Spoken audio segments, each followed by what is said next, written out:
Assalamualaikum warahmatullahi wabarakatuh. Waalaikumsalam warahmatullahi wabarakatuh.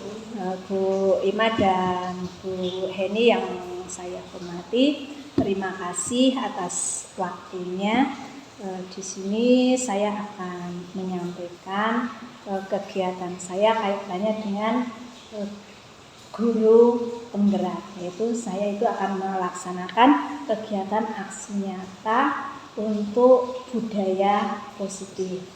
Lah, yang akan saya lakukan, yang pertama saya itu akan membuat keyakinan di kelas.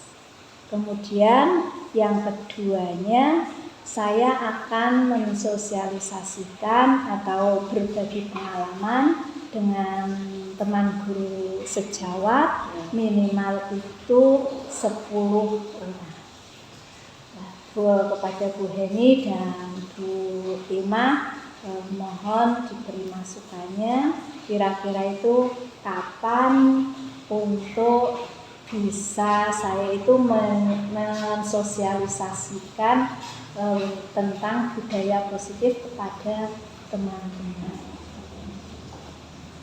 Dari mungkin hari Senin itu, kalau hari Senin itu kan kumpul semua. Kalau misalnya hari Selasa kebetulan saya izin ke Kaliro, kalau hari Sabtunya kan biasanya bulan itu tidak bisa hadir. Mungkin Senin. Ya, terima kasih kepada Bu Heni.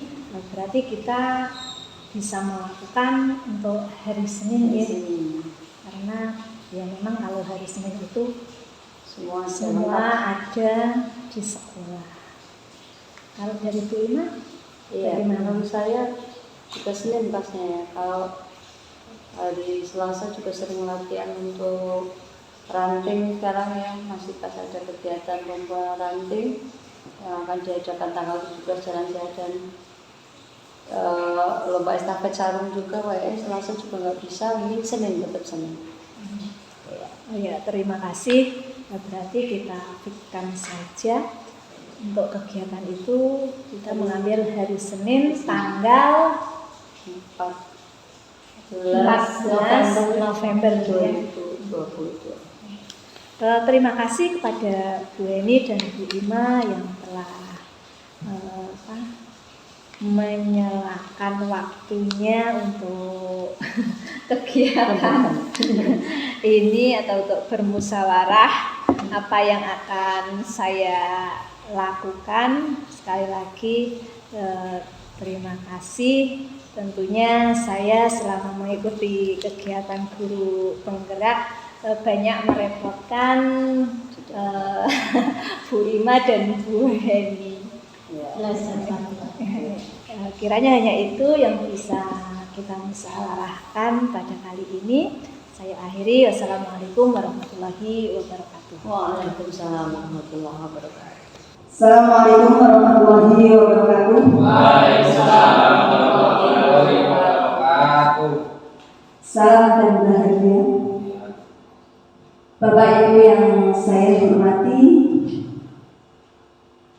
terlebih dahulu marilah kita menjadikan puji syukur alhamdulillah karena pada siang hari ini kita bisa bertemu di SD Negeri 1 Triwulyo dalam rangka kegiatan pengimbasan modul 1.4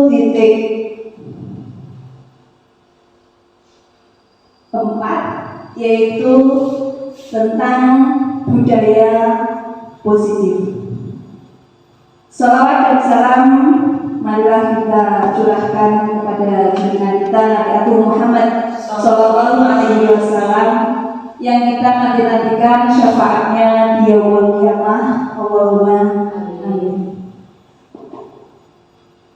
Bapak Ibu yang saya hormati, saya mengucapkan terima kasih atas kehadiran Bapak Ibu telah memenuhi undangan dari saya untuk mengikuti kegiatan berbagi pemahaman dan pengalaman modul budaya positif. Bapak Ibu yang saya hormati, untuk pemahaman ini akan saya sampaikan sendiri.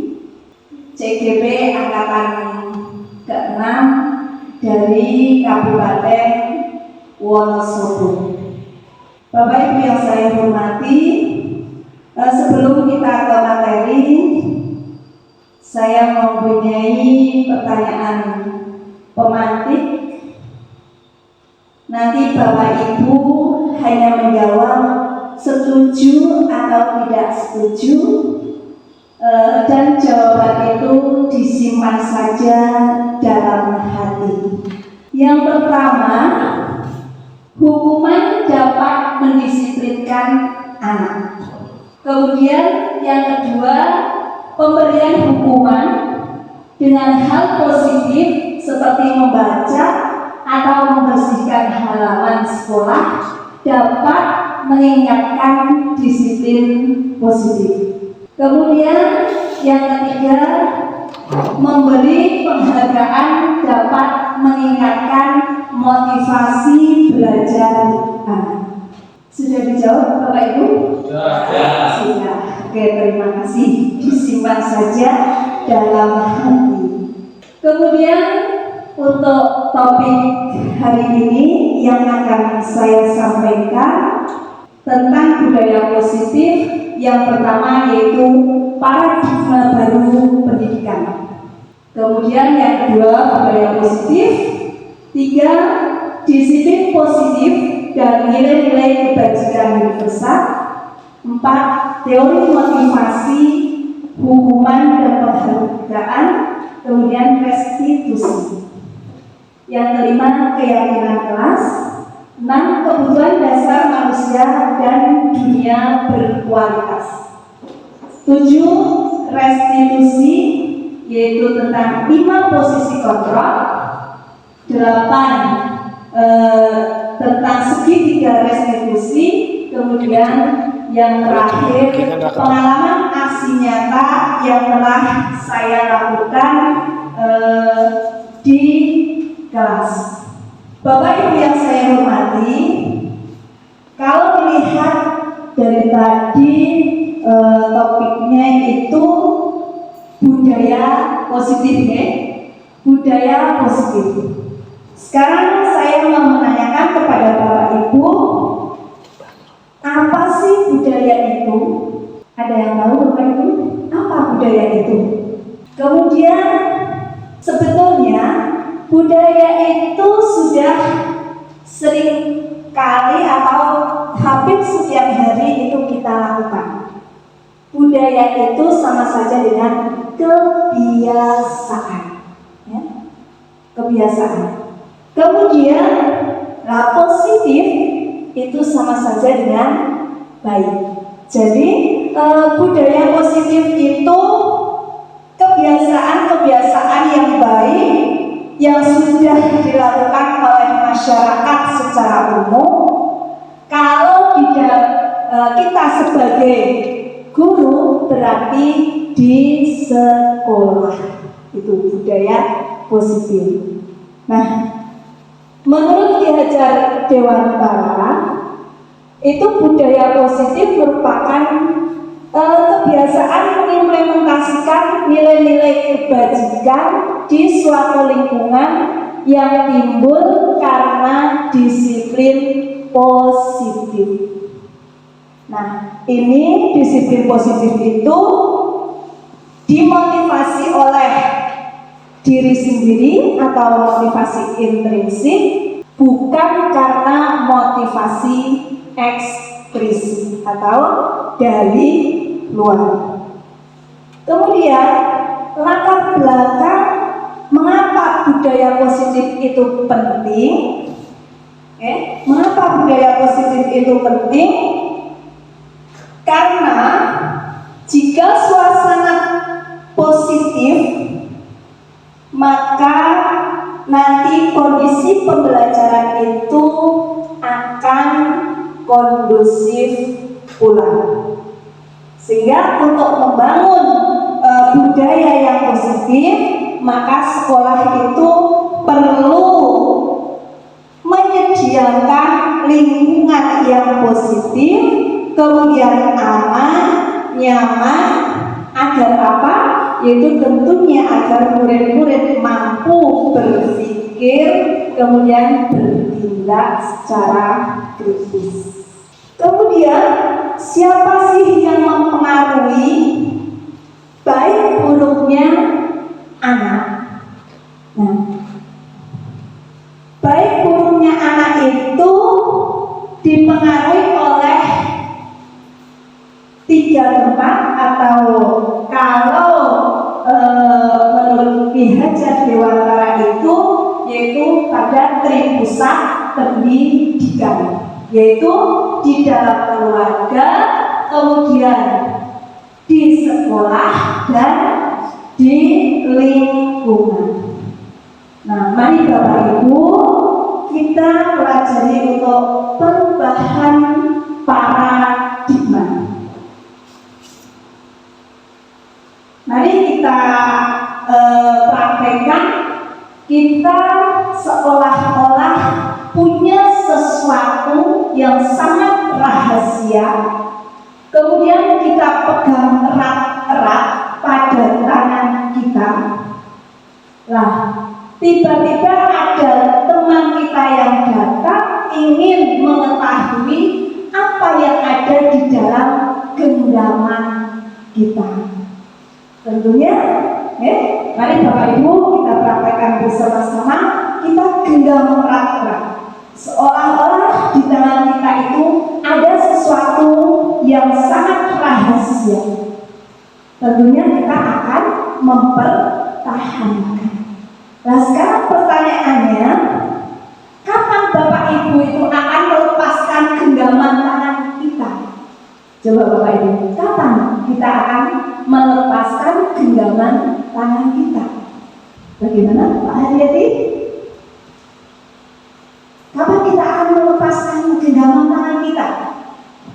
Semau kita bukan saja, tidak ada yang siapa saja tidak ada yang bisa mempengaruhi itu, hanya kita sendiri yang bisa mengontrol. Mau besok, mau lusa, mau sekarang, mau jam berapa, detik berapa, itu karena diri kita yang mengontrol. Seperti itu Bu. Ya. Terima kasih dari Pak Haryati sudah memberi jawaban. Intinya kapan saja semau kita. Ada yang lain dari Mbak Bu? Ya. Nah, kapan kita akan melepaskan genggaman tangan kita itu tergantung kemauan diri kita sendiri.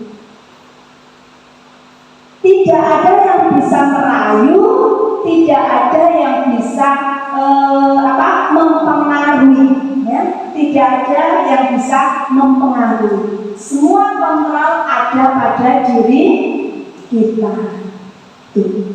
Itu Bapak Ibu. Nah, jadi setiap apa yang kita lakukan itu yang bisa mengontrol itu diri kita masing-masing. Kemudian Bapak Ibu yang saya hormati, nah ini Bapak Ibu, perubahan paradigma teori kontrol atau teori pilihan atau ilusi kontrol. Bapak Ibu tentunya tahu ya, ilusi itu apa sih? Ilusi bayangan, ya. Ilusi itu sama saja dengan bayangan. Nah, bayangan kita sebagai guru itu yang pertama, kita itu bisa mengontrol murid. Tapi kalau tadi kita sudah mempraktekkan yang genggaman tangan tadi, bisa apa tidak Bapak Ibu? Karena kontrol itu ada pada diri kita sendiri. Kemudian yang kedua, ilusi bahwa kritik dan membuat orang merasa bersalah dapat menguatkan karakter kita dari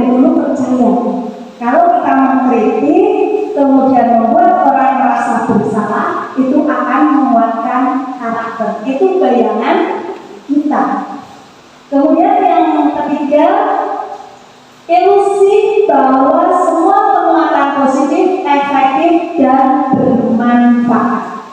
Itu bayangan kita, ya Bapak Ibu. Semua penguatan positif itu akan efektif dan bermanfaat. Kemudian yang terakhir, orang dewasa itu memiliki hak untuk memaksa.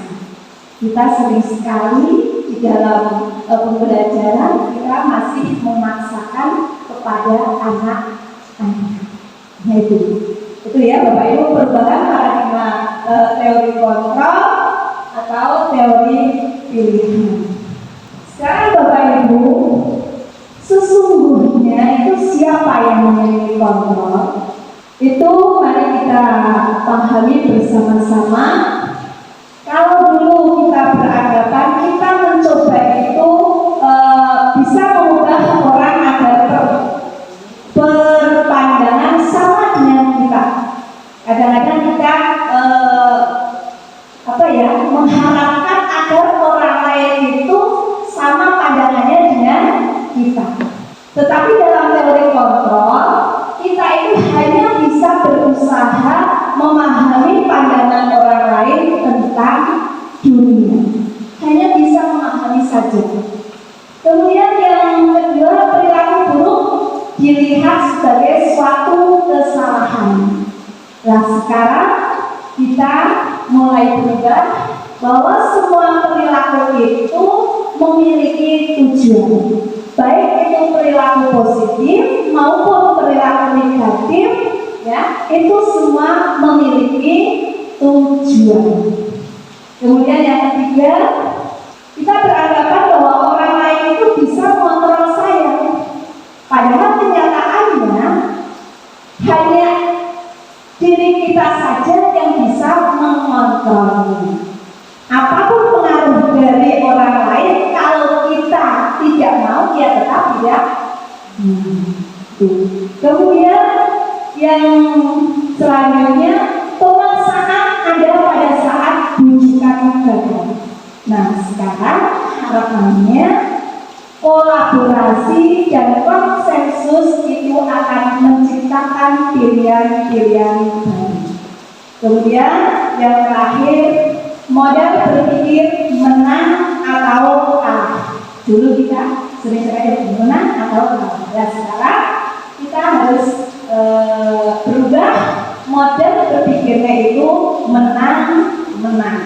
Itu kita skip saja, kita lanjutkan, yaitu sekarang apa sih makna dari disiplin?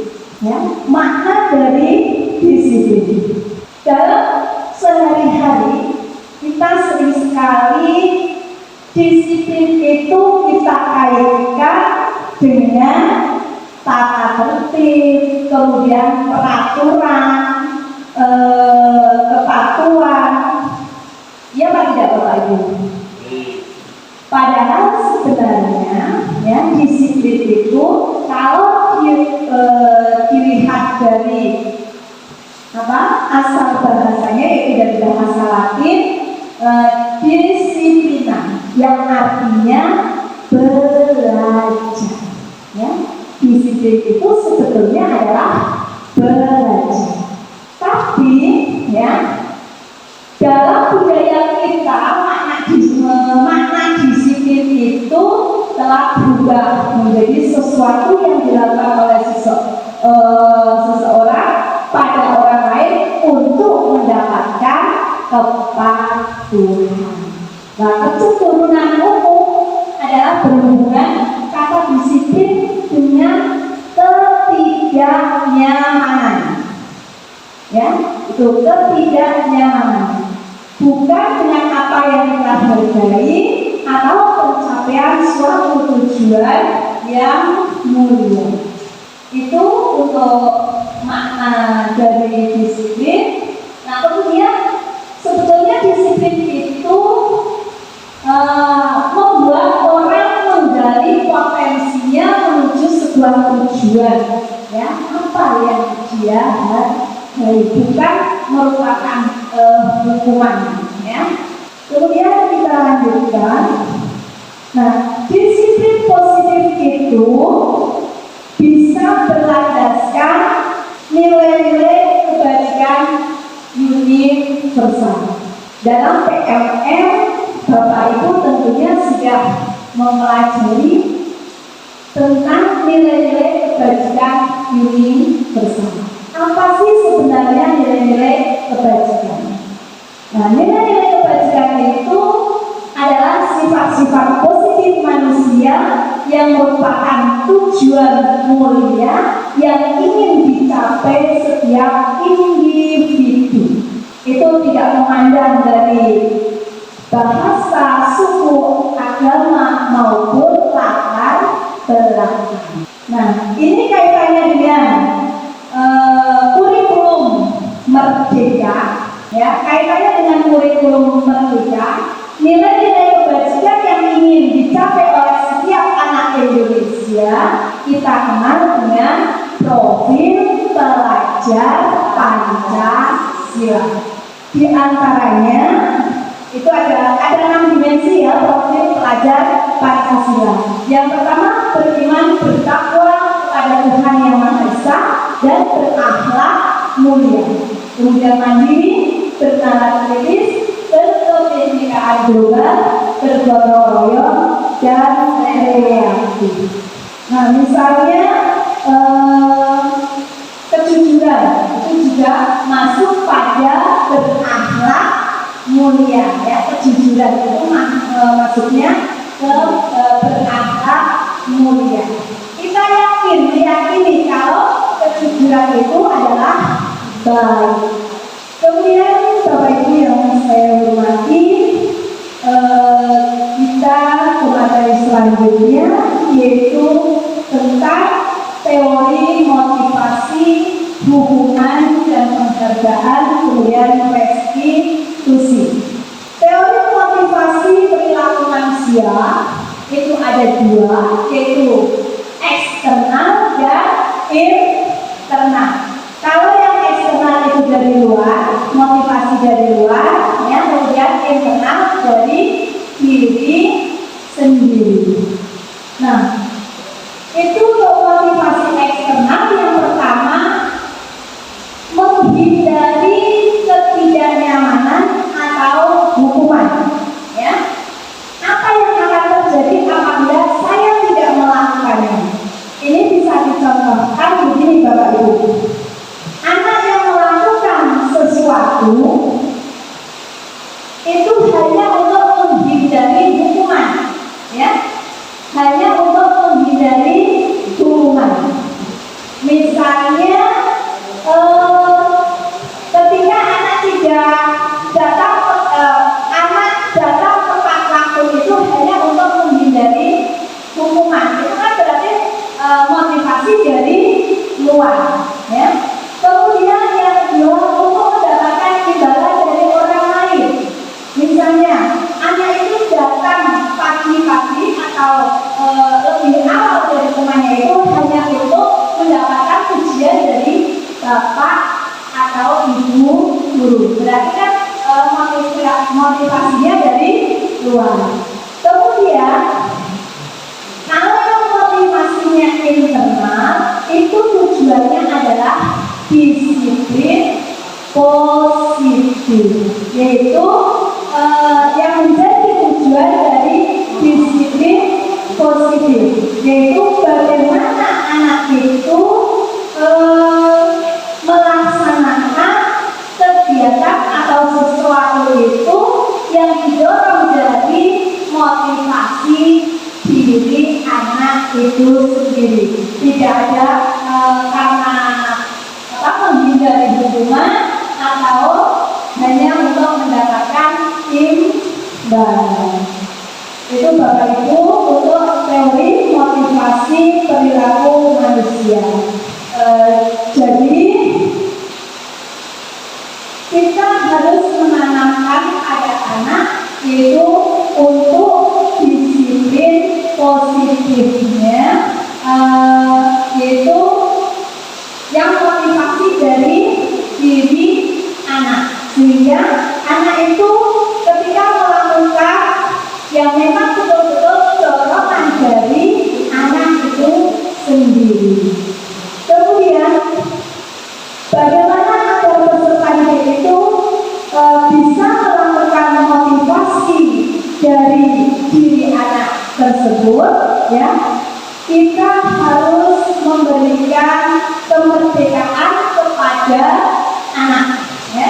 Kita harus memberikan kemerdekaan kepada anak. Sebagaimana menurut Ki Hajar Dewantara, bahwa merdeka itu artinya tidak hanya terlepas dari perintah, akan tetapi cakap buat memerintah diri sendiri. Tidak hanya diperintah, tapi harus cakap buat memerintah diri sendiri. Jadi mereka itu harus cakap, saya harus tiket, saya harus datang tepat waktu, saya harus mengerjakan tugas. Nah itu cakapnya di situ. Jadi tidak dari motivasi luar. Itu karena ya mereka itu bisa memerintahkan diri sendiri, ya. Tuh.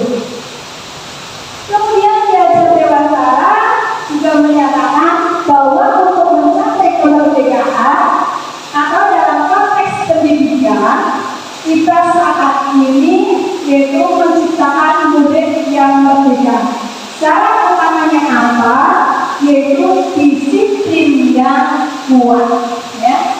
Itu syaratnya adalah disiplin yang kuat. Disiplin yang dimaksud di sini yaitu disiplin diri yang memiliki motivasi internal. Kemudian yang selanjutnya ini ada dihukum oleh penghargaan, ya. Dihukum oleh penghargaan. Kita sering sekali kepada anak-anak memberikan penghargaan, tapi penghargaannya itu dijadikan pada awal, ya. Biasanya kita sering dikerjakan, nanti kalau nilainya 100 akan saya beri hadiah. Nah itu sebetulnya dihukum oleh penghargaan. Mau melakukan itu karena ada penghargaan. Itu maksudnya seperti itu. Kita lanjut bersama saja. Kemudian Bapak Ibu, mari kita amati tindakan kita sebagai guru, ya. Tindakan kita sebagai guru itu nanti apakah merupakan hukuman atau konsekuensi.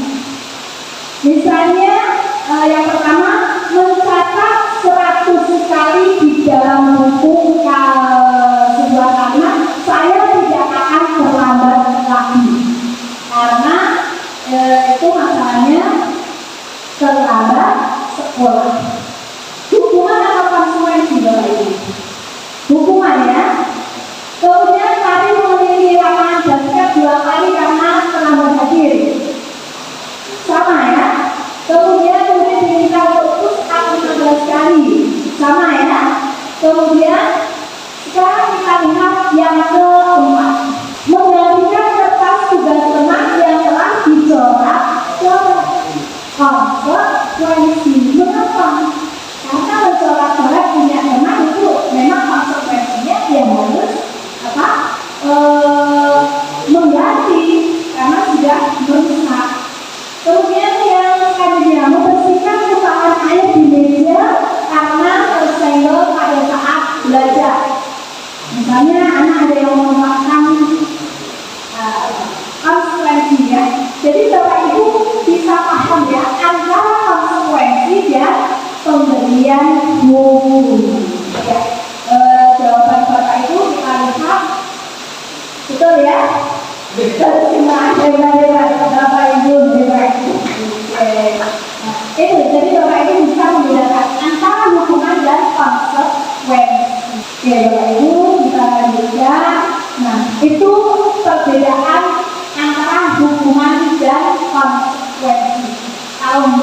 itu hukuman itu menyakitkan, tapi kalau konsekuensi sesuatu harus terjadi.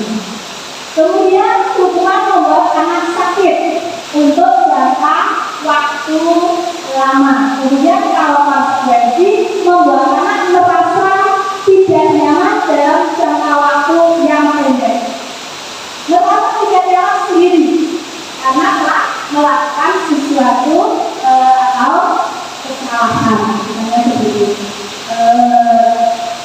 Kemudian yang terakhir itu bisa marah, kemudian merasa bersalah, apalagi kalau dipermalukan ya, kemudian merasa tidak dihargai. Tapi kalau konsekuensi tadi hanya kehilangan hak, kemudian dibuat tidak nyaman, kemudian diasingkan hanya untuk sementara. Itu perbedaan antara hukuman dan konsekuensi. Kita lanjutkan untuk topik yang selanjutnya, yaitu tentang restitusi. Apa sih restitusi itu? Restitusi itu adalah proses menciptakan kondisi bagi murid untuk memperbaiki kesalahan mereka. Bapak Ibu, tadi pagi saya di halaman sekolah itu salah satu kegiatan dari restitusi, Bapak Ibu. Jadi ketika ada anak yang bersalah, kita tidak boleh langsung menghukumnya. Kemudian dengan restitusi itu anak akan kembali pada kelompok mereka, kemudian karakternya itu akan lebih kuat. Restitusi juga merupakan proses kolaboratif yang mengajarkan murid untuk mencari solusi untuk masalah mereka. Jadi kesalahannya apa, ditanyakan sebabnya apa, kemudian solusinya juga kita tanyakan kepada anak. Mau bagaimana untuk selanjutnya. Kemudian yang restitusi itu nantinya akan membantu murid berpikir tentang orang seperti apa yang mereka inginkan, yaitu merupakan dari tujuan yang mulia. Kemudian bagaimana mereka harus memperlakukan orang lain. Kemudian ciri-ciri restitusi. Yang pertama, bukan untuk menebus kesalahan, namun untuk belajar dari kesalahan. Ya. Belajar dari kesalahan. Kemudian yang kedua, memperbaiki hubungan. Ketiga, tawaran, bukan paksaan. Nanti mau bagaimana sih? Nah, itu kan merupakan tawaran ya. Tapi kalau kita langsung, kamu harus seperti ini, itu berarti paksaan. Kemudian restitusi menuntut untuk melihat ke dalam diri. 5. Restitusi mencari kebutuhan dasar yang mendasari tindakan. 6. Restitusi diri adalah cara yang paling baik. Kemudian fokus pada karakter, bukan tindakan. Yang ke-8, fokus pada solusi. Yang terakhir, mengembalikan murid yang bersalah pada kelompoknya. Itu Bapak Ibu ciri-ciri restitusi. Kemudian yang selanjutnya yaitu keyakinan kelas. Ya. Apa sih keyakinan kelas itu? Mari kita pahami bersama-sama. Ya. Mengapa tidak peraturan saja, tapi harus keyakinan kelas? Ya. Mengapa tidak peraturan saja, tetapi mengapa harus keyakinan kelas? Itu. Yang pertama, mengapa kita memiliki peraturan harus menggunakan helm bila mengendarai kendaraan roda 2? Yang kedua, mengapa kita memiliki peraturan 3M? Menggunakan masker, mencuci tangan, dan menjaga jarak 1,5 meter. Mengapa kita memiliki peraturan harus datang tepat waktu pada saat mengikuti pelatihan?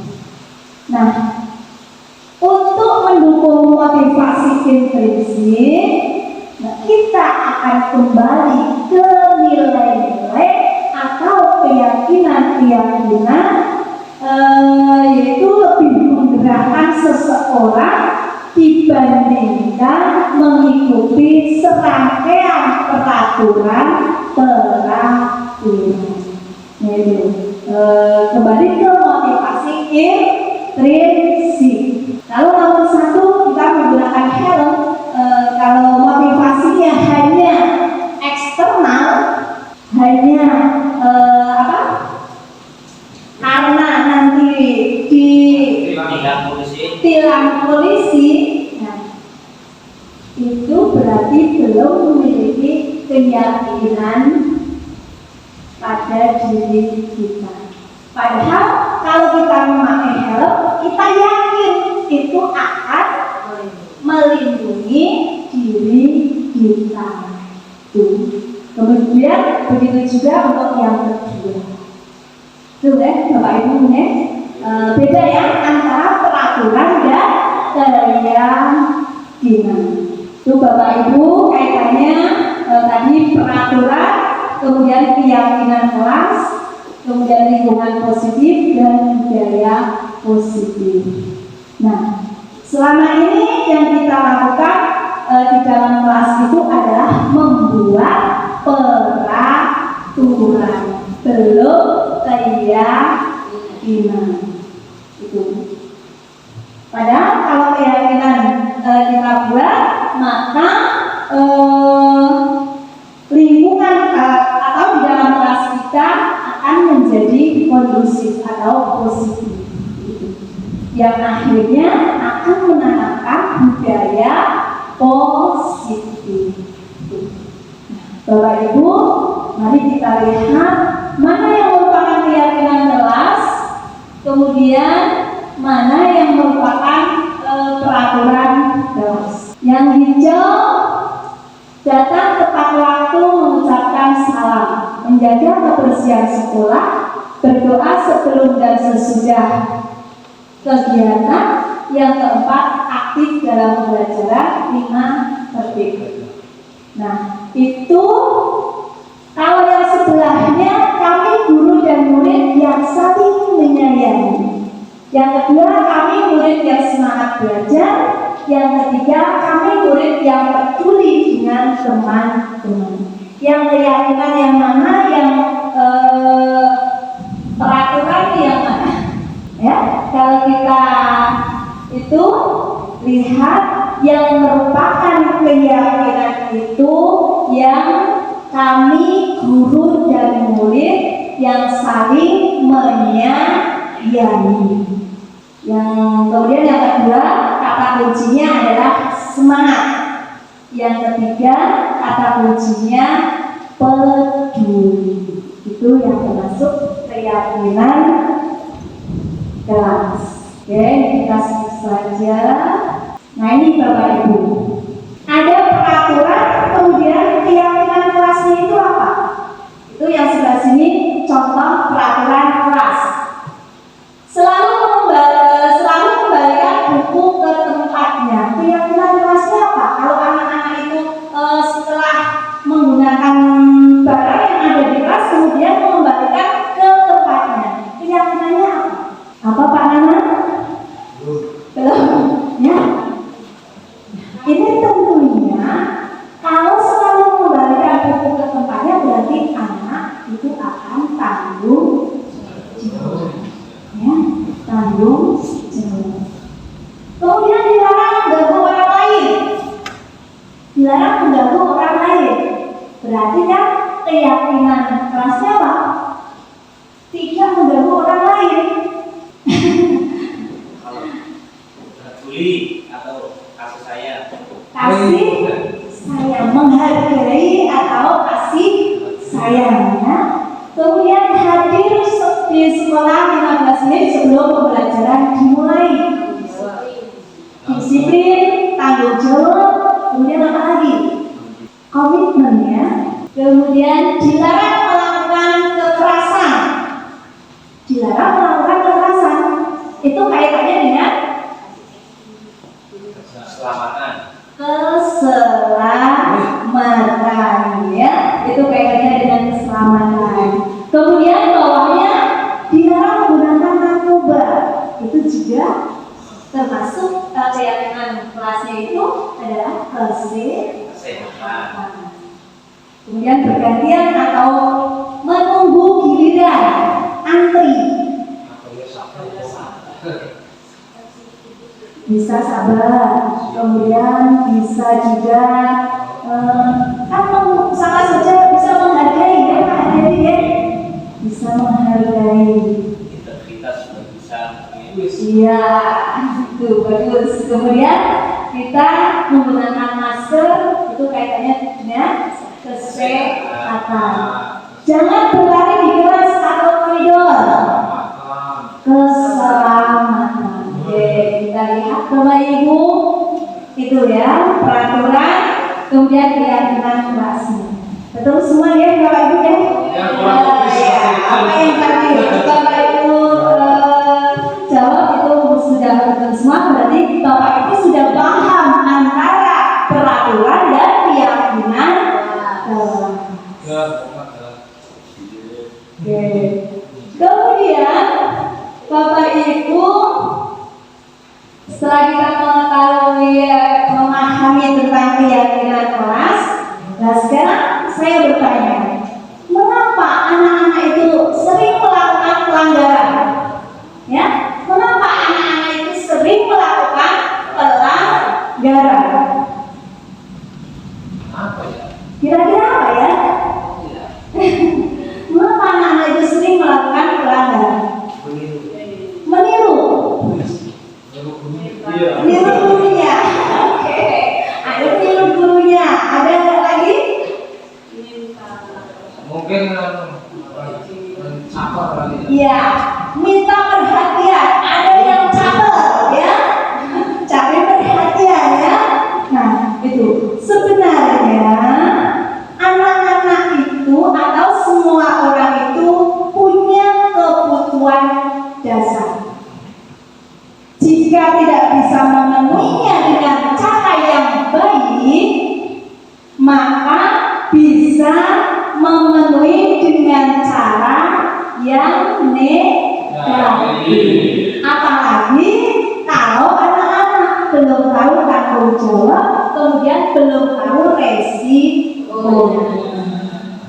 Nah, sekarang Bapak Ibu, kebutuhan dasar manusia.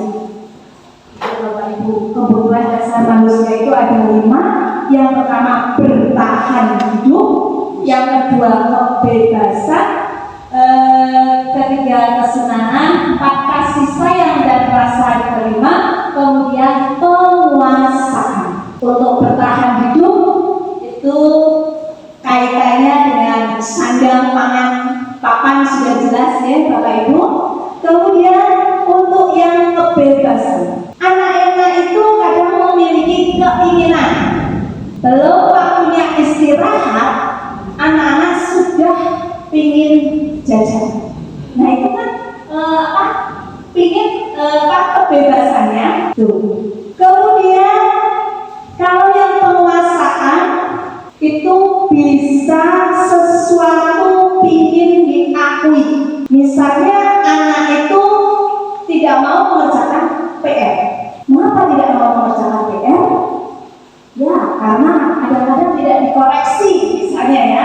Nah, anak-anak itu malah melakukan kesalahan. Saya tidak akan mengerjakan tugas.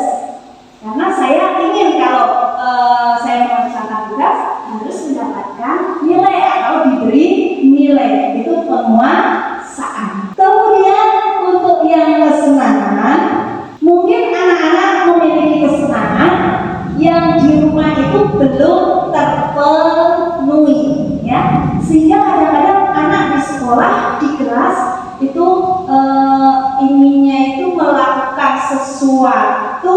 kemudian yang menjadi kesenangannya dia sendiri. Kadang-kadang ada anak yang di kelas hanya lari-lari, kemudian mengganggu temannya. Itu banyak ya di kelas. Nah itu karena apa? Kesenangannya itu pengen terpenuhi. Kemudian yang terakhir, kasih sayang dan rasa diterima. Ini setiap anak itu ingin diterima oleh lingkungan kita, ya. Anak-anak itu ingin diterima oleh lingkungan kita, yaitu dengan cara apa? Mendapatkan kasih sayang. Mungkin kadang-kadang di rumah juga orang tuanya kurang perhatian, ya. Jadi di sekolah ada yang capek sekali, inginnya diperhatikan terus, ya, mendapat kasih sayang. Gurunya juga kurang kasih sayang.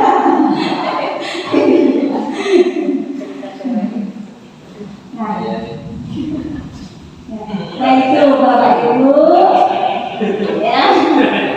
Untuk kebutuhan dasar manusia itu ada 5, ya Bapak Ibu, ya. Nah kita lanjutkan untuk materi selanjutnya, yaitu 5 posisi kontrol, ya. 5 posisi kontrol. Oke, kita melihat video dulu ya Bapak Ibu, ya. Posisi pemantau atau monitor dan 5 posisi manajer. Untuk lebih memahami kelima posisi tersebut, mari kita saksikan kasus Naren yang terlambat hadir 20 menit di sekolah dan melihat bagaimana kelima posisi kontrol dalam menghadapi masalah tersebut.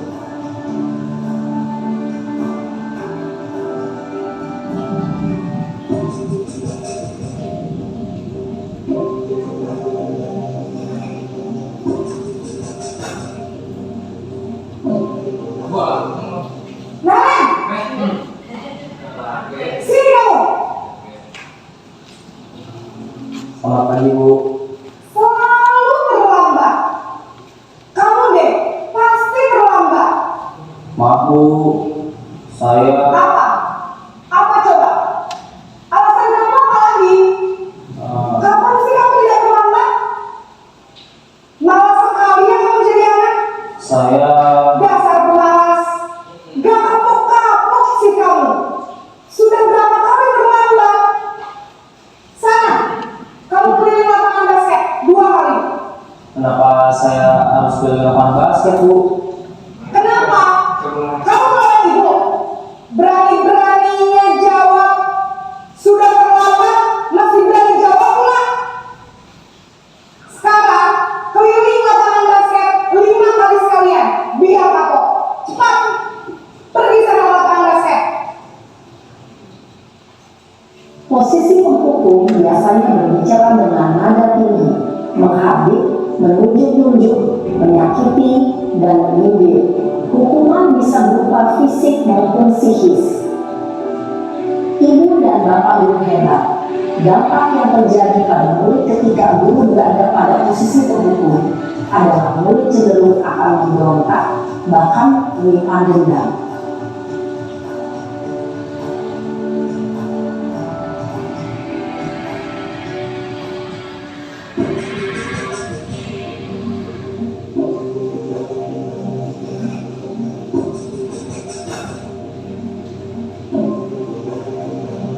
Naren,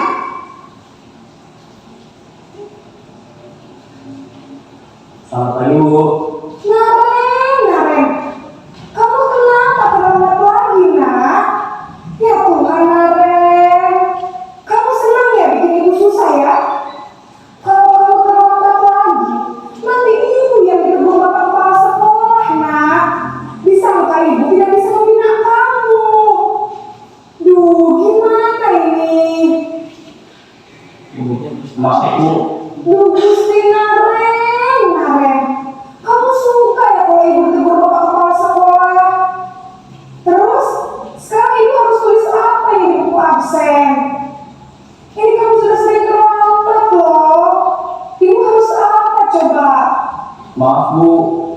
Maaf sekali. Ya sudah, lain kali jangan bikin ibu susah lagi ya nak ya. Ibu tidak akan apa lagi kalau kamu begini terus. Bisa jantungan kalau ibu ditegur bapak pasrah. Sana cepat kelas. Maaf ya Bu. Maaf sekali. Oke Bapak Ibu, tadi kita sudah melihat video yaitu tentang 5 posisi kontrol sebagai guru ya Bapak Ibu. Yang pertama tadi sebagai penghukum ya. Sebagai penghukum, kemudian yang kedua pembuat orang merasa bersalah, kemudian yang ketiga kita sebagai teman, yang keempat sebagai pemantau, dan yang kelima sebagai manajer. Untuk yang 1 dan 2 yaitu penghukum dan pembuat orang merasa bersalah, itu berarti identitas kita gagal ya Bapak Ibu. Identitas kita itu gagal. Karena apa? Dampaknya sangat buruk untuk siswa. Kemudian kalau 3 dan 4 yaitu sebagai teman dan pemantau, itu menstabilkan identitas kita berhasil, tetapi motivasinya dari luar, bukan dari siswa. Nah, jangka waktunya itu tidak akan lama. Yang diharapkan itu kita sebagai manajer, yaitu mendisiplinkan anak itu memang dari kemauan sendiri. Solusi juga dikeluarkan oleh anak itu sendiri. Kita hanya menanyakan, kita hanya sebagai manajer mengarahkan. Kemudian Bapak Ibu, ketika anak kita melakukan kesalahan, maka yang harus kita lakukan adalah segitiga restitusi. Kita melakukan kegiatan segitiga restitusi. Nah, segitiga restitusi ini tahapannya ada 3. Yang pertama adalah menstabilkan identitas. Kemudian yang kedua, validasi kebutuhan. Yang ketiganya, menanyakan keyakinan. Nah, ini Bapak Ibu, ketika anak kita membuat kesalahan, maka tugas kita adalah melakukan kegiatan segitiga restitusi. Menstabilkan identitas ini bisa dilakukan Bapak Ibu dengan cara kita berkata, berbuat salah itu hal yang manusiawi. Tidak ada manusia yang sempurna, misalnya seperti itu. Bu guru atau Pak guru juga pernah melakukan kesalahan. Itu diantaranya. Kemudian yang kedua, menstabilkan validasi kebutuhan. Kita bisa berkata, kamu bisa saja kan melakukan hal yang lebih buruk. Ini untuk validasi kebutuhan. Kemudian kamu pasti punya alasan mengapa melakukannya.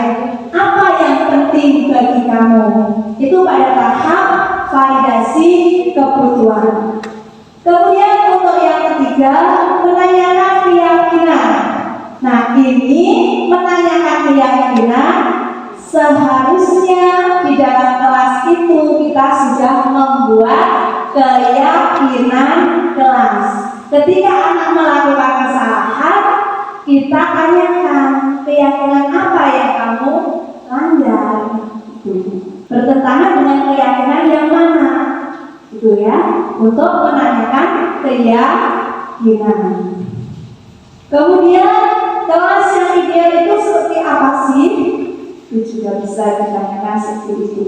Bapak Ibu ketika anak kita melakukan kesalahan, yaitu yang segera kita lakukan adalah melakukan kegiatan segitiga restitusi untuk mengembalikan anak ke dalam kelompoknya, untuk memperbaiki apa?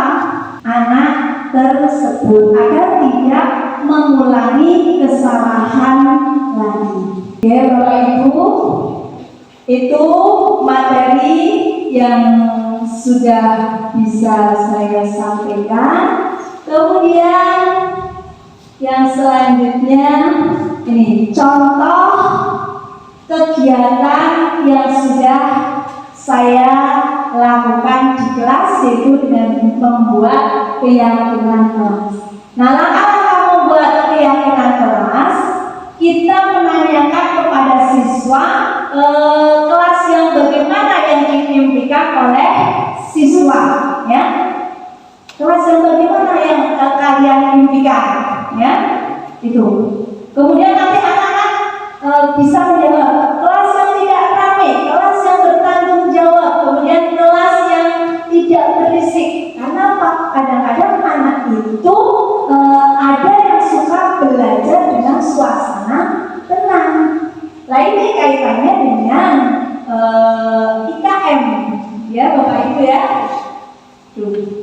Kemudian setelah menanyakan kelas kemudian nanti anak-anak disuruh menulis dalam post-it ya pada kertas, kemudian nanti ditempelkan di depan, semuanya menuliskan. Kemudian setelah itu nanti kita kelompokkan. Kan anak ada yang sama ya, ada anak saya ingin kelas yang bersih. Tidak hanya satu anak yang menuliskan seperti itu, kemudian nanti dikelompokkan. Saya ingin kelasnya yang bergotong royong, bekerja sama, gotong royong, kerja sama, nanti dikelompokkan. Nah, setelah itu, setelah dikelompokkan, dibuat keyakinan kelas. Keyakinan kelas jadi kemudian dideklarasikan. Bisa dengan ucapan, bisa dengan tanda tangan. Kalau yang saya lakukan itu anak tanda tangan dan menulis. Kemudian kegiatan yang sudah saya lakukan juga kegiatan segitiga restitusi. Ya, ketika anak melakukan kesalahan, itu yang pertama anak terlambat sekolah, kemudian yang keduanya tidak mengerjakan tugas. Saya mencoba melakukan kegiatan segitiga restitusi. Nanti harapannya Bapak Ibu setelah kita belajar hari ini materi tentang disiplin positif atau budaya positif, nanti Bapak Ibu bisa menerapkan pada kelas masing-masing ya Bapak Ibu ya. Nah, ini untuk yang terakhir sebelum kegiatan kita tutup. Ada pertanyaan apa aja Bapak Ibu? Apakah semuanya sudah jelas?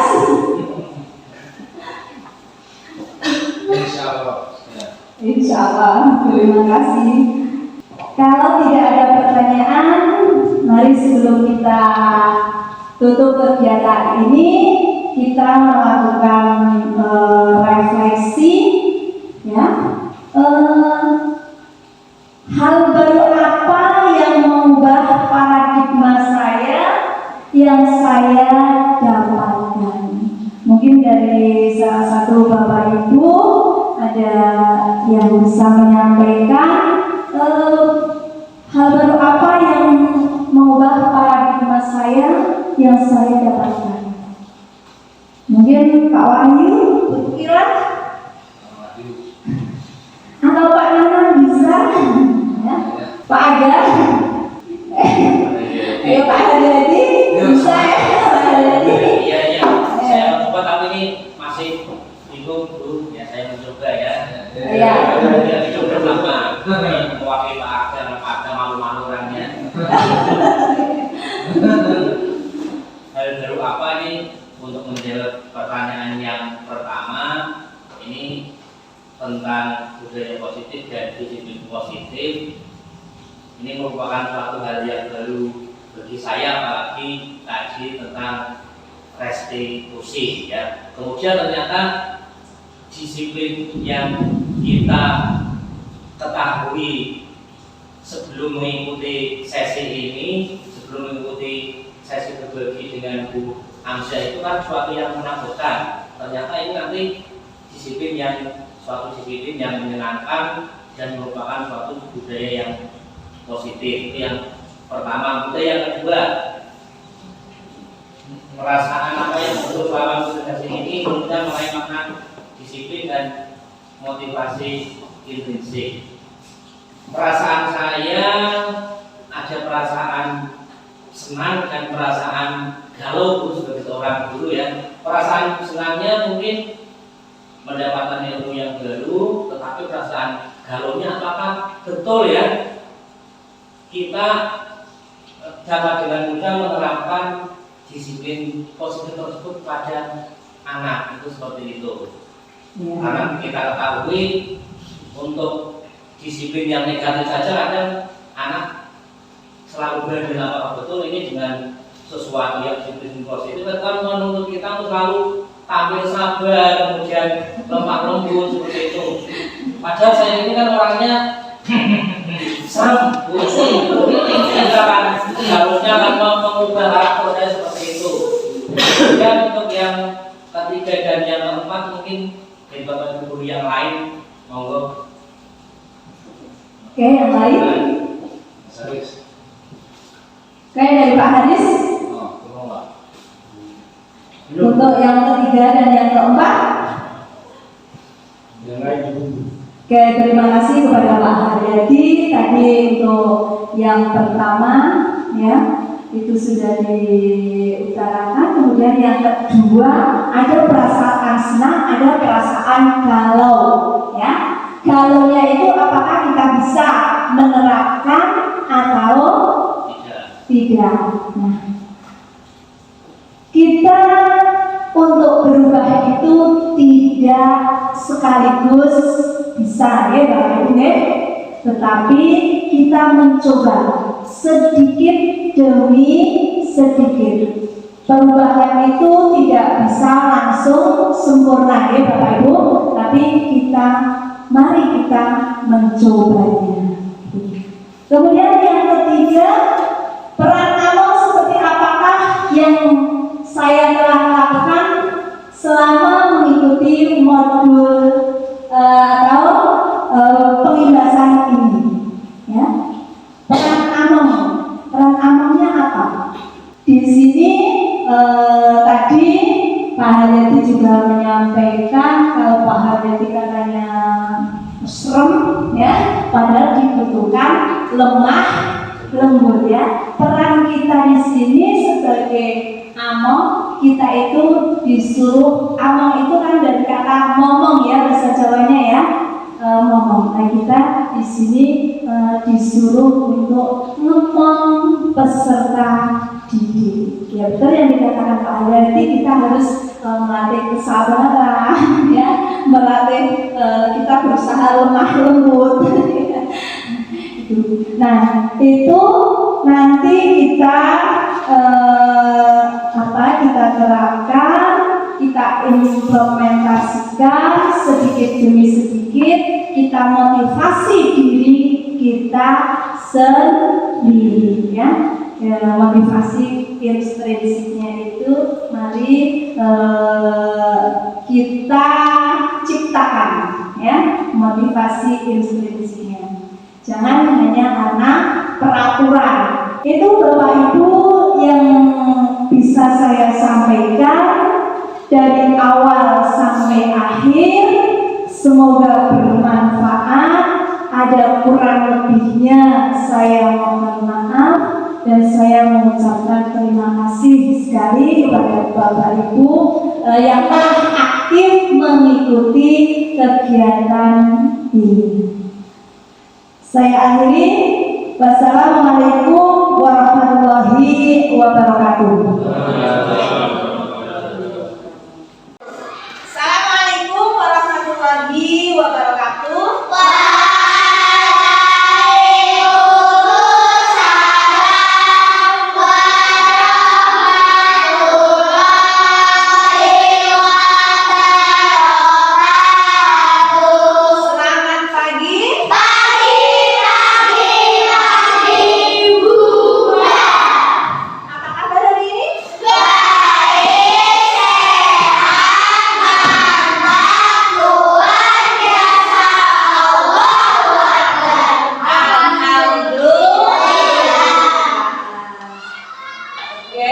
Alhamdulillah ya, hari ini yang tidak masuk hanya satu anak, yaitu Via. Sudah izin sama Bu Guru, itu sakit ya. Kita doakan semoga besok hari Senin bisa masuk kembali, bisa mengikuti pelajaran bersama kita ya di kelas 3. Oke, anak-anak, sebelumnya ya, hari ini kita akan belajar membuat keyakinan kelas. Tapi sebelumnya Bu Guru mau bertanya, coba kalian tentunya menginginkan kelas ini itu menjadi kelas impian ya. Impian kamu itu bagaimana? Kelas kita itu yang kamu inginkan itu kelas yang bagaimana? Kelas yang bagus. Kelas yang apa ini? Kelas yang tidak berisi. Kelas yang nyaman.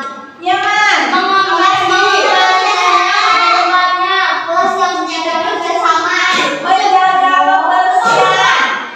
Ada yang lain? Kelas yang bergotong royong. Tertib mengikuti pelajaran. Oke. Nah, bagus sekali ya. Bagus sekali ya. Keinginan kamu, impian kamu, kelas ini mau seperti apa? Semuanya bagus sekali jawabnya. Nah, nanti tolong kamu tuliskan kelas impian kamu itu mau seperti apa ya. Nanti Bu Guru beri ini kertas post-it ya. Kamu tuliskan satu dulu di kertas yang berwarna kuning. Nanti kalau misalnya ada pendapat lagi, misalnya ada dua, misalnya keinginan kamu kelasnya mau seperti apa, nah nanti kamu minta lagi kertas yang berbeda. Oke, siap? Siap? Oke, Bu Guru bagi ya. Silakan ditulis di kertas ini. Ada yang belum jelas?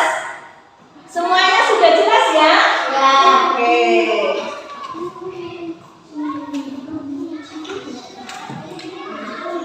Belum jelas? Ditulis. Tadi kamu sudah menjawab kan? Ditulis di situ. Ya.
Kemudian dipasang. Sebelah sana, ke sana.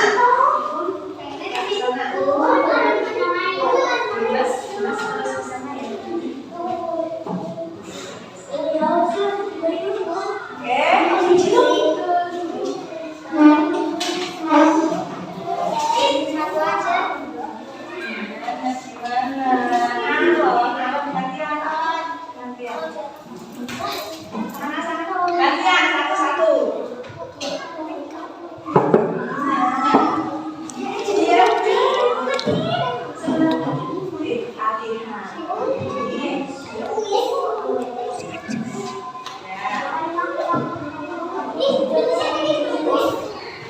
Ya, ambil yang hijau, boleh, boleh. Ya, boleh.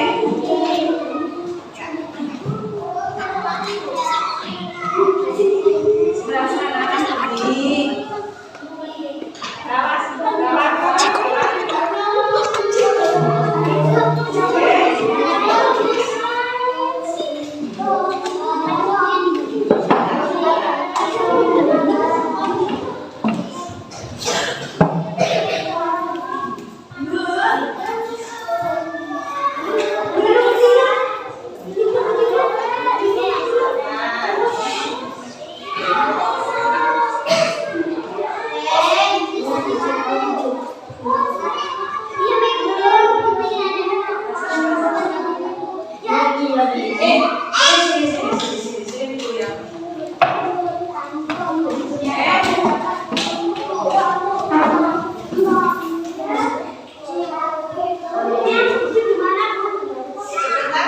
ya.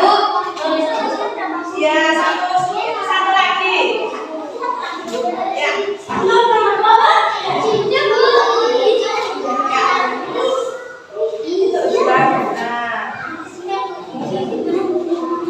Ya, sebelah sini. Ya.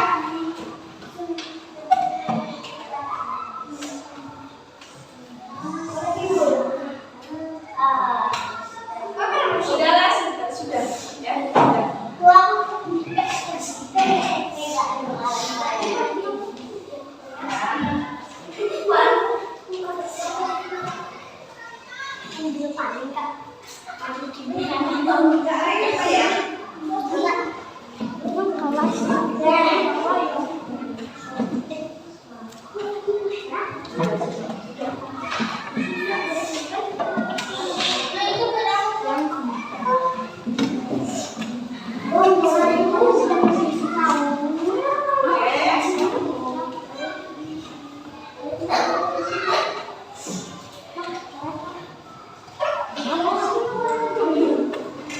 Belum, makanya udah ambil yang belum warna hijau. Yang belum warna hijau siapa?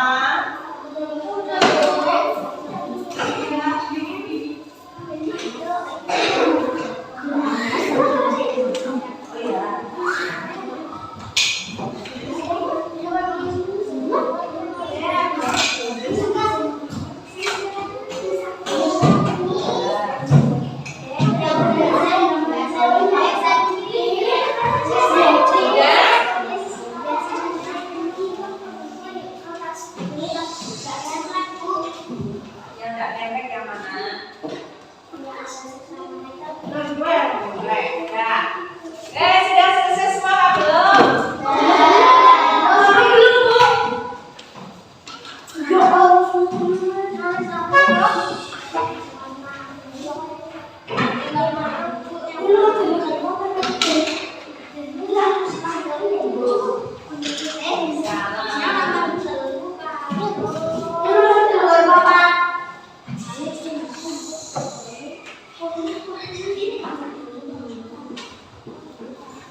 Oke, sudah semua ya? Sudah semua ya? Oke, ke tempat duduk masing-masing. Ya, ke tempat duduk masing-masing. Oke.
Yang bersih mana yang bersih?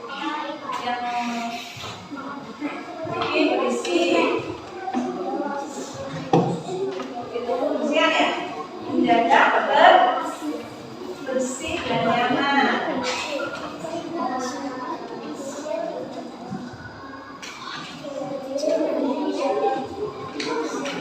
Tidak berisik.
Berarti saling menyayangi. Nih, berarti maksudnya ke sini.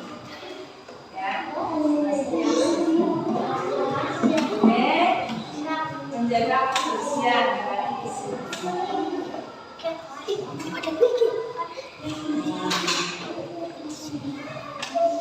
Sudah.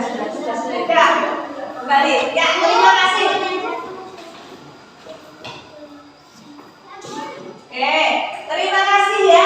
Ini dari apa yang kalian tuliskan, apa yang kalian harapkan, ya. Pertama itu ada yang kelompok yang paling banyak itu kelas yang tidak berisik, ya. Berarti kan kelas yang nyaman, benar-benar. Ya.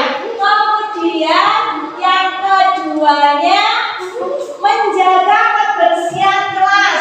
Berarti harapannya kamu menginginkan kelas ini kelas yang bersih. Berarti kita saling menjaga kebersihan kelas, ya.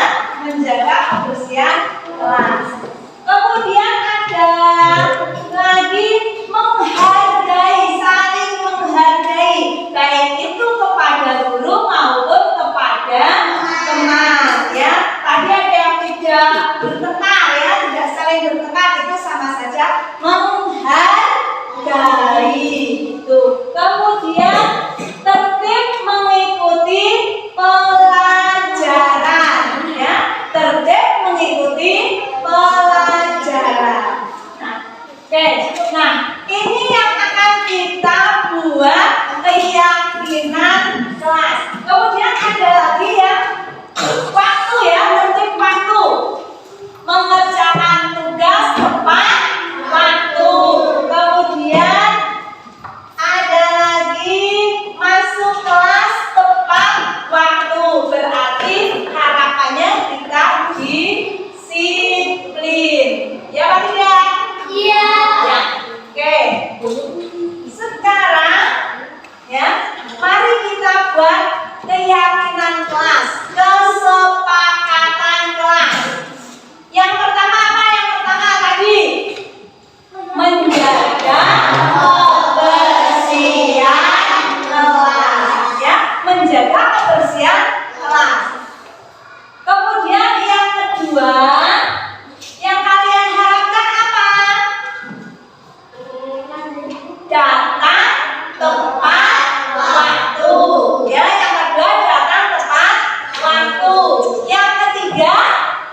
Yuk.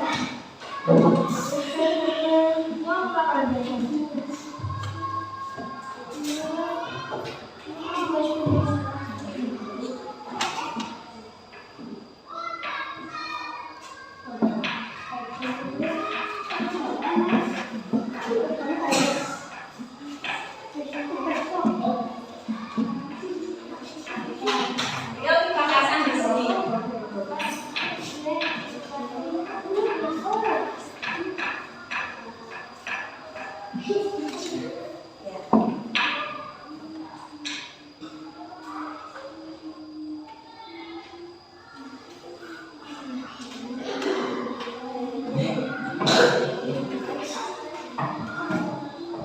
Ya, terima kasih. Oke ya. Sekarang ada yang menulis di depan.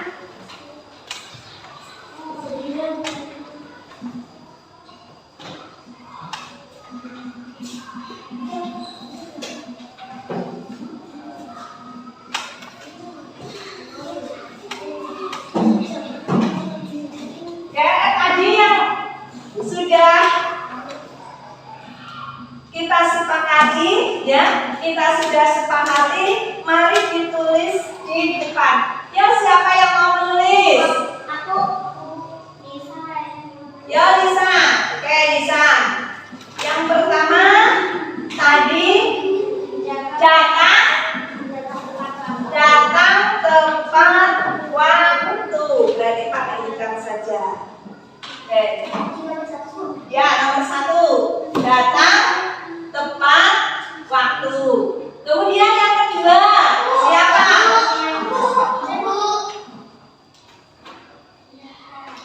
Ini, yang ini. Siapa? Sewa, yuk. Yang kedua tadi menjaga kebersihan kelas.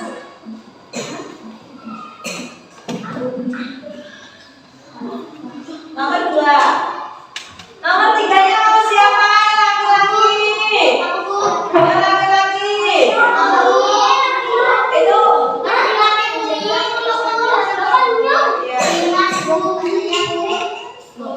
Ya, gantian, gantian. Gantian. Ya, enggak nulis di depan. Yo.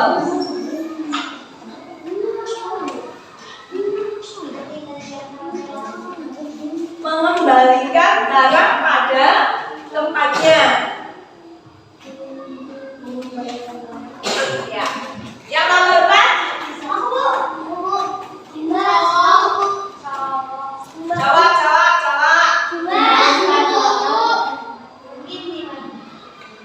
Oh, Billy. Ya, membalikan dia.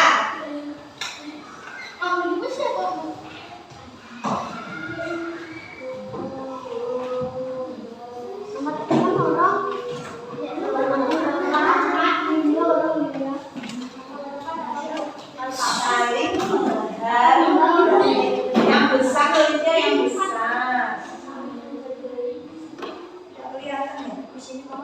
Kemudian yang kelima, yang pertama sudah datang tepat waktu, yang kedua menjaga kebersihan kelas, yang ketiga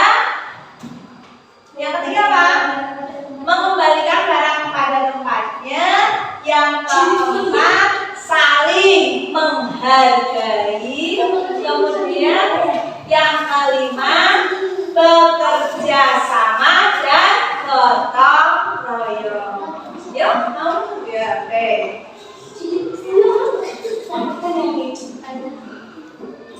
Warnanya apa ya? Kelihatan ya?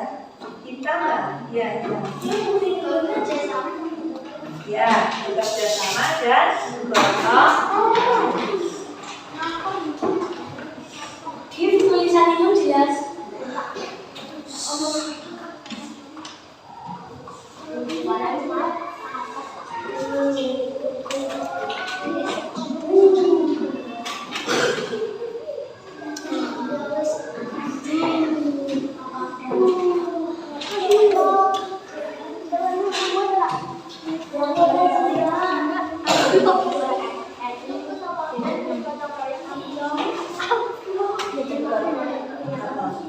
dan bergotong royong.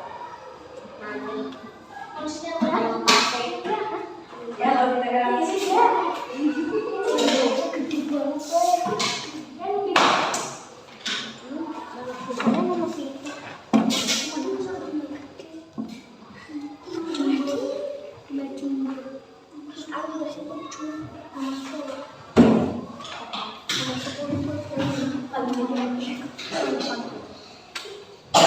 Ya sudah, semuanya ya sudah. Kita mendapat 5 keyakinan kelas atau kesepakatan kelas. Yang pertama, datang tepat waktu. Yang kedua, menjaga kebersihan. Yang ketiga, mengembalikan barang pada tempatnya. Yang keempat, saling menghargai. Yang kelima, bekerja sama dan bergotong royong. Oke, karena keyakinan kelas ini kita buat bersama, ya, kita buat bersama itu berasal dari apa? Impian kalian, ya, impian anak-anak. Sekarang mari kita deklarasikan. Berarti kalau kalian itu sudah membuat, kita sudah membuat bersama, nanti kita deklarasikan bersama-sama. Kalau saya meyakini keyakinan kelas 3, ya, dengan cara nanti kamu menandatangani atau tanda tangan, ya. Oke, ya. Sini Mbak, dibantu. Tanda tangannya nyok tiru-tiru baik tanda tangan ini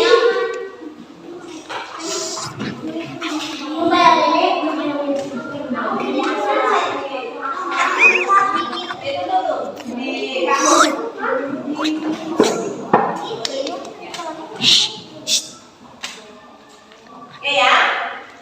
Mari kita deklarasikan keyakinan kelas 3 ini dengan cara kamu nanti tanda tangan di sini. Kalau kamu sudah tanda tangan berarti semuanya siap melaksanakan atau meyakini keyakinan kelas yang kita buat. Oke ya. Silakan nanti. Yuk dari sini. Silakan. Tanda tangan kemudian diberi nama bawahnya ya. Tanda tangan kemudian diberi nama.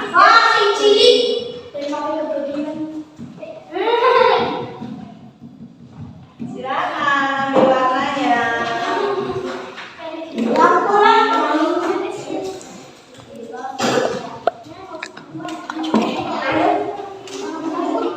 Iya sebenarnya.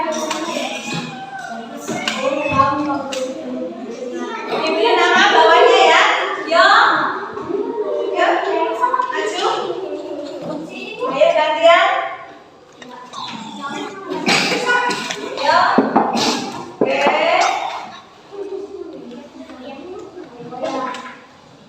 namanya nama kamu Nama kamu. Nama panggilan aja nggak apa-apa. Ya, nama panggilan.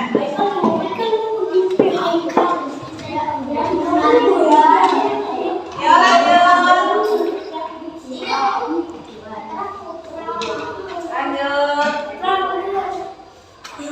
Ya, itu sudah. Ayo, maju. Ayo, Laras. Kalau depan siap-siap loh, sebelahnya siap-siap. Ya, silakan. Warnanya sesuai keinginan kamu. Dari sini, ini kan masih juga ini. Agak besar nggak apa-apa.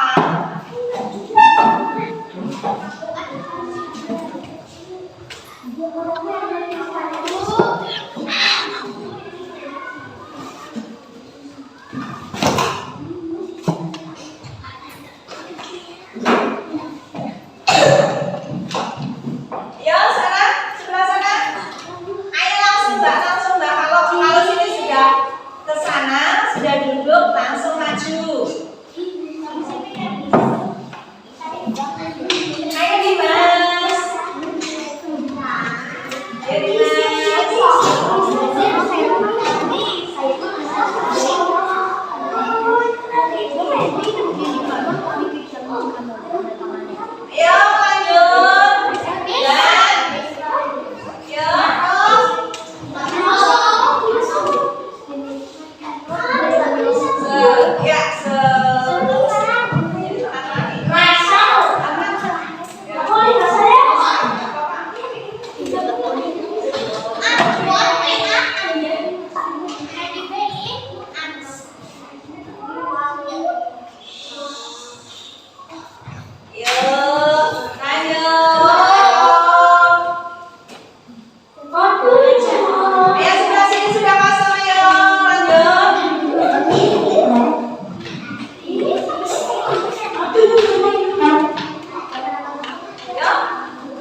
Ayo pilih maju pilih apa nanti. Pilih terus semuanya ya ke depan biar cepat.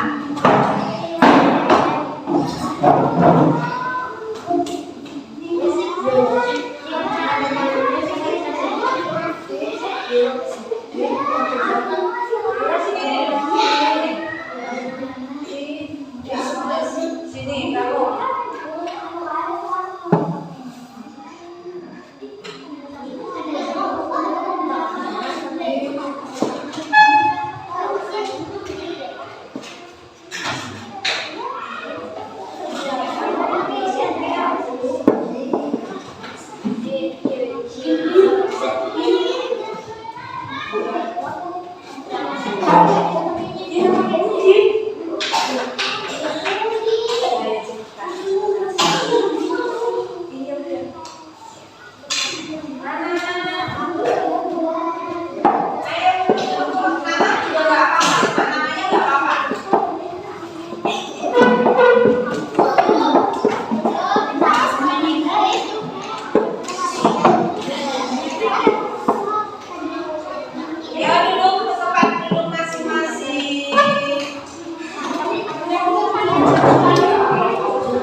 Terima kasih ya. Guru akhiri. Wassalamualaikum warahmatullahi wabarakatuh.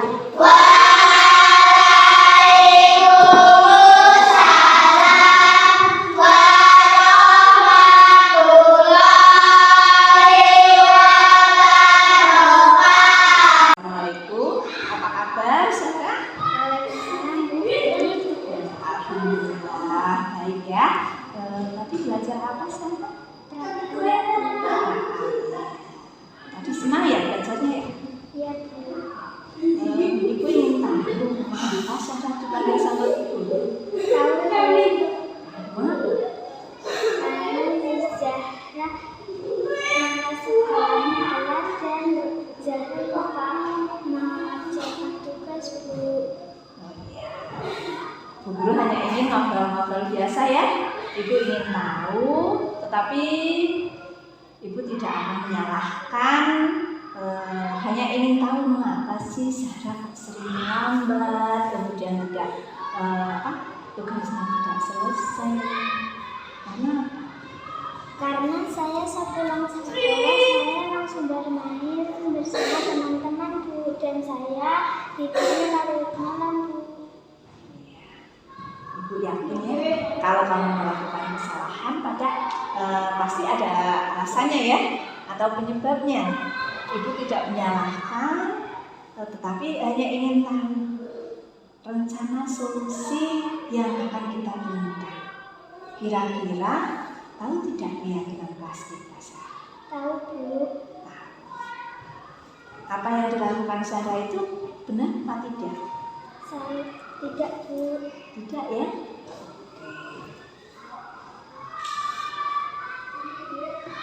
Baik, kesalahan itu memang biasa ya, semua orang biasa melaksanakan atau melakukan kesalahan, tetapi segera diperbaiki. Termasuk guru juga sering melakukan kesalahan, tapi kita harus segera memperbaikinya.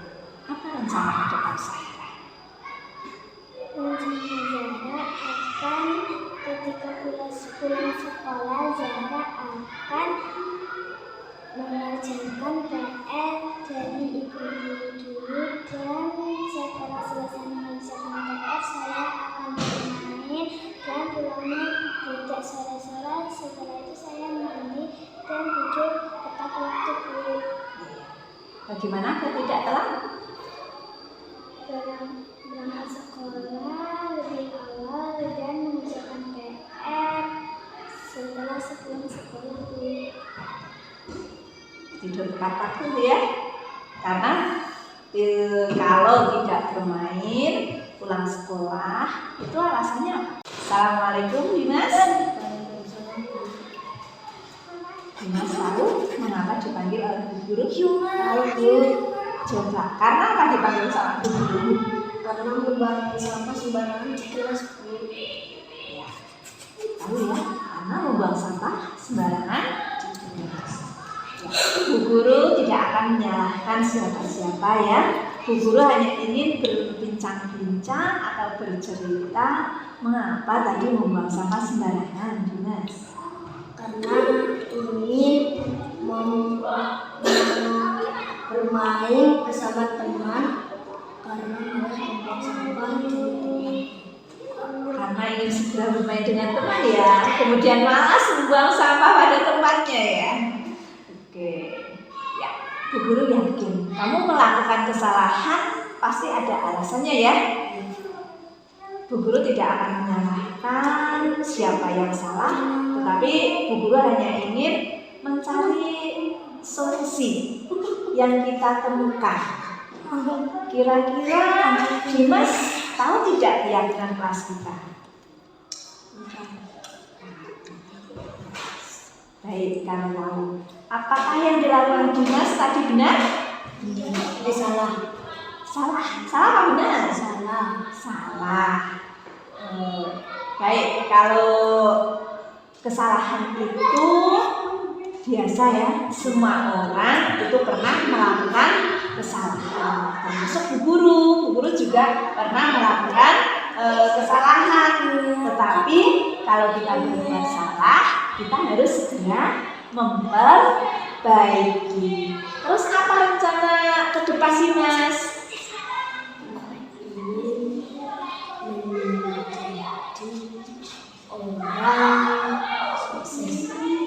Rencananya? Rencananya apa rencananya? Menjaga kebersihan. Ingin menjaga kebersihan kelas ya. Ingin menjaga kebersihan kelas. Baik, kalau ingin menjaga kebersihan kelas. Bagaimana caranya?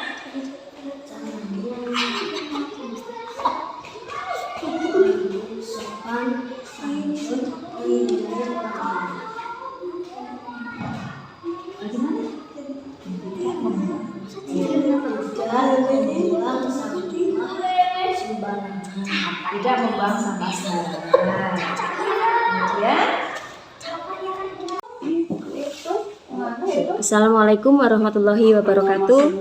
Perkenalkan, nama saya Sulistiawati, rekan guru dari Ibu Amsiah yang sudah melakukan kegiatan pengimbasan siang ini.